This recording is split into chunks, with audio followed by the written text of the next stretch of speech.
Hey guys, so for the beginning part of the video, I wanted to start with a quick review of SN1 and SN2 reactions. So I made up this little chart. I recommend doing this for you guys too, especially when you learn elimination 1 and 2. You should have a chart of all 4. So if we're looking at SN1 reaction, I drew out the mechanism where you have the leaving group leaving and leaving behind a carbocation. And the important thing about having a carbocation intermediate is that SN1 has the possibility of methyl or hydride shifts. And it's a 2-step reaction, with the first step being rate determining. If you look under that bullet point, I drew an example of what that's going to look like for you.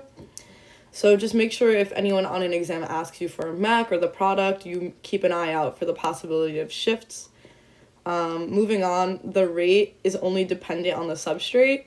So the substrate is over here. So the rate is only dependent on the concentration of that.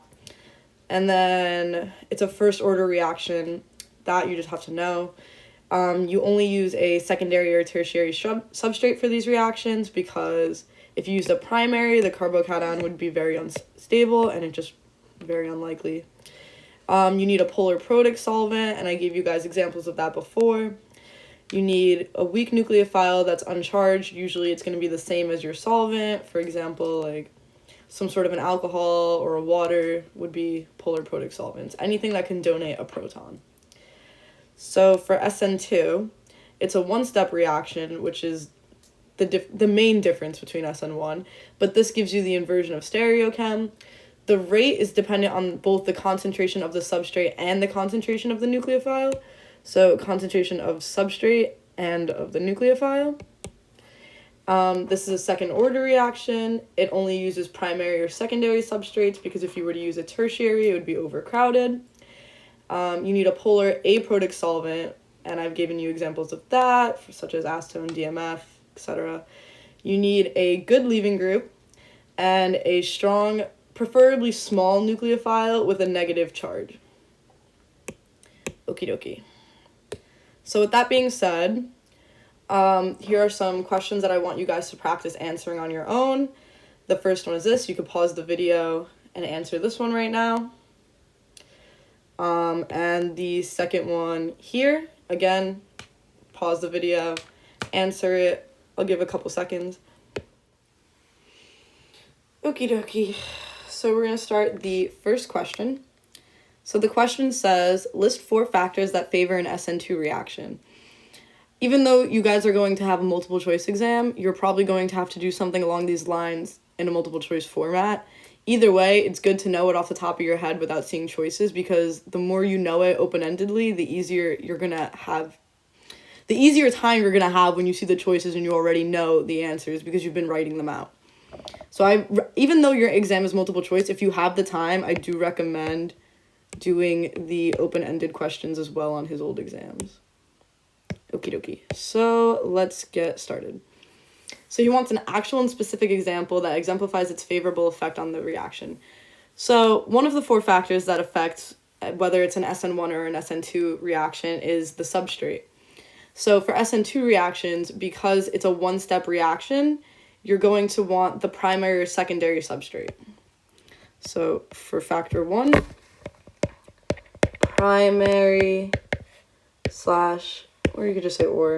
My handwriting's not good, so secondary substrate. So for an example, you could just draw a primary and then draw a secondary substrate. In my example, I'm just going to write it as X. If you choose to include a real leaving group, make sure you use a good one. Okay.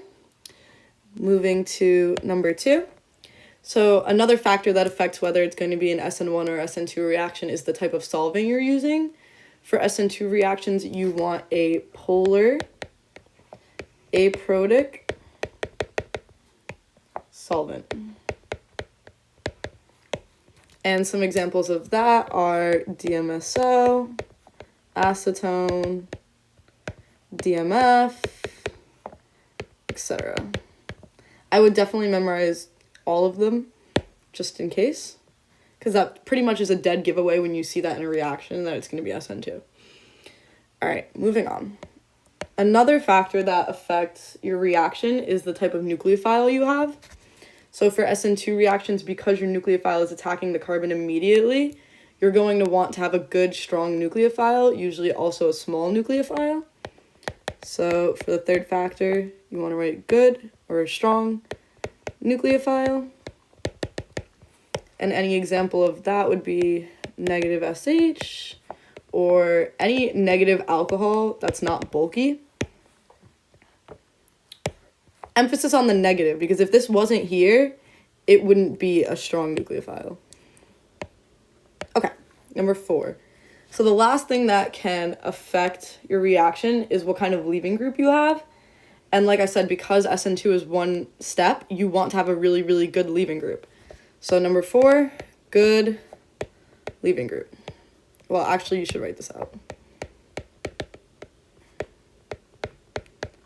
And some examples would be I- or tosylate.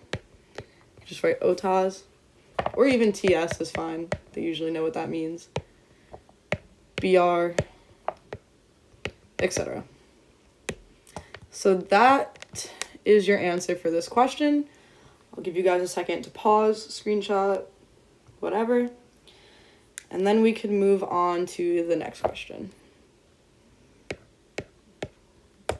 So, the next question asks, list 4 characteristics of a strong or effective nucleophile and give contrasting examples of each characteristic with specific nucleophiles. Okay, so 4 characteristics. Let's start.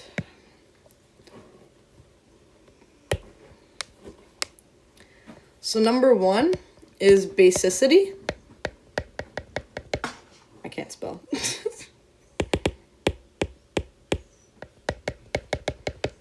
And as you know, a good nucleophile is usually very, very basic. And what that entails is usually having a negative charge.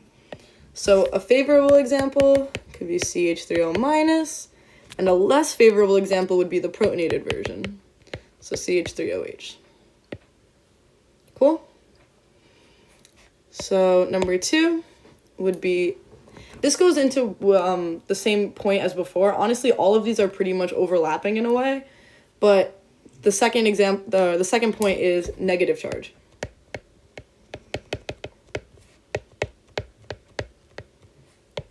So you can use OH-, and then something that's not charged, so H2O. Number 3, so in general, I'm not sure if you mentioned this in your lecture, but in general, a good, strong nucleophile is also small, because that way it's able to attack the carbon with less steric hindrance. So number 3, small size. So an example of that could be CH3O-, and a less favorable example could be multiple carbons attached to the O.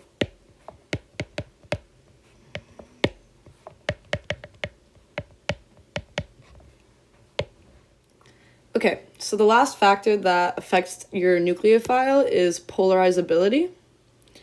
And what that really means is it is the flexibility of the electron cloud. So let me write this down. Polarizability. And I'll write underneath. This don't write on the actual, like if this were an exam, obviously you wouldn't write what polarizability is. But I'll give it to you guys just in case you don't already know. So if I'm spelling this right, I think so. Ability is the flexibility of the electron cloud. Basically, the larger atom, generally larger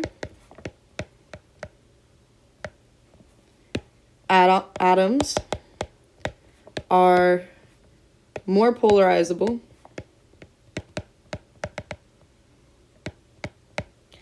and are better nucleophiles.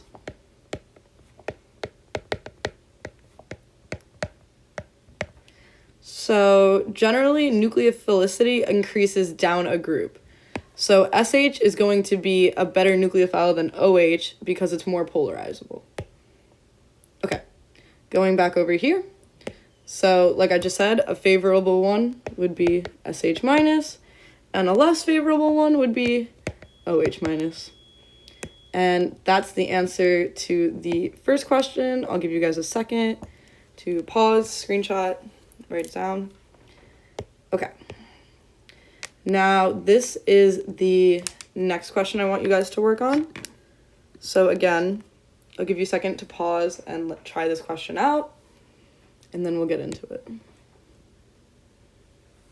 Okay. So they want you to write the mechanism and the major product of the reaction shown.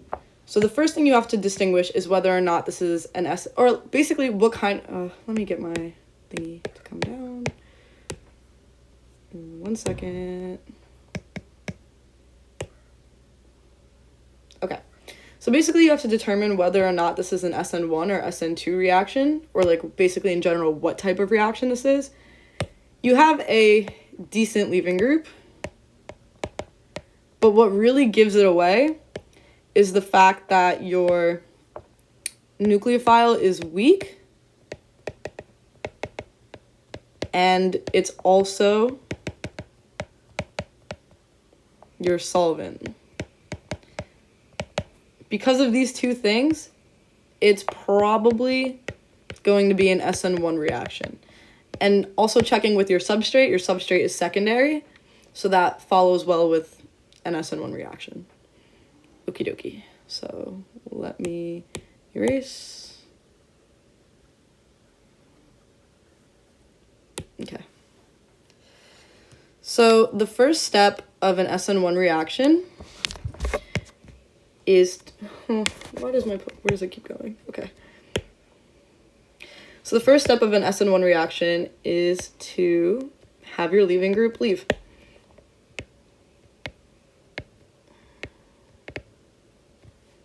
I'll use a different color.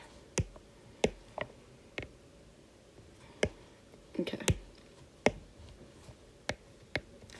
The first step of this is irreversible. It's very important that you know which steps are reversible or not. Even though that your exam is multiple choice, they might still like trip you up on that. Like maybe two of the choices will have different direction of arrows, things like that. So once it leaves, you have a carbocation left behind and your Br anion. Now in this situation, because you could have a more stable carbocation here, let me do this in a different color. Because you can have a more stable carbocation here, you're actually going to have a hydride shift because there is an H here. It would only have been a methyl shift if there was no H there. So you're going to end up having a hydride shift in your next step. Okie dokie.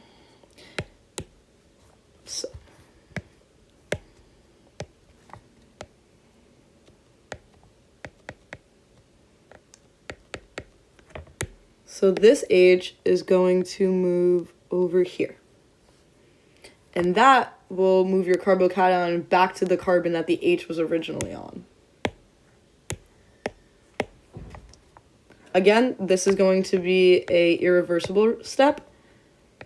It's important to know that. And now your carbocation is here, and your H is up here. You don't have to draw the H out on the exam. I'm just doing it to let you guys know where it is. But I'm actually just going to take it away. Okie dokie. So the next step is... Okay. So the next step is going to be that your ethanol, which is your weak nucleophile, is going to attack the carbocation. This is actually kind of ugly. I'm going to redraw this.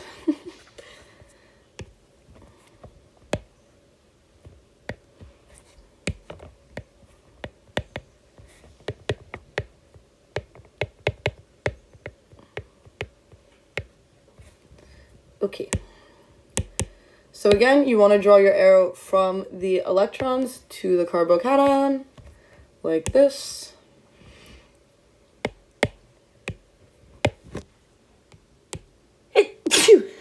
Sorry.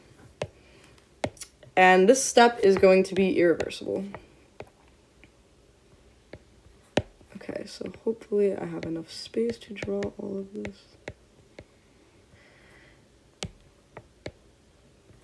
Okay, so the one thing I'm missing is that the ethanol is now going to be protonated. And this is important because in the next step, you're going to deprotonate it, and that'll give you your final product. Deprotonation and protonation is always going to be reversible, so your next step is going to be reversible. So I'll draw it out. I'm going to draw it like this. This is the same thing. I'm just drawing it on the bottom so I have more space. So, in O'Connor's example, he has ethanol again coming and deprotonating. There's more than one way you can show this. Some people use the Br ion to come and deprotonate it. It depends on your teacher. So like I said before, make sure you check. So one of the electrons from the ethanol is going to come and pull off the H. And this is going to return the electrons back to the ethanol that was attached to the original molecule. So like I said before, reversible reaction. And you're finally going to get your product. Oops. And then you're going to get, as a side product, the protonated ethanol.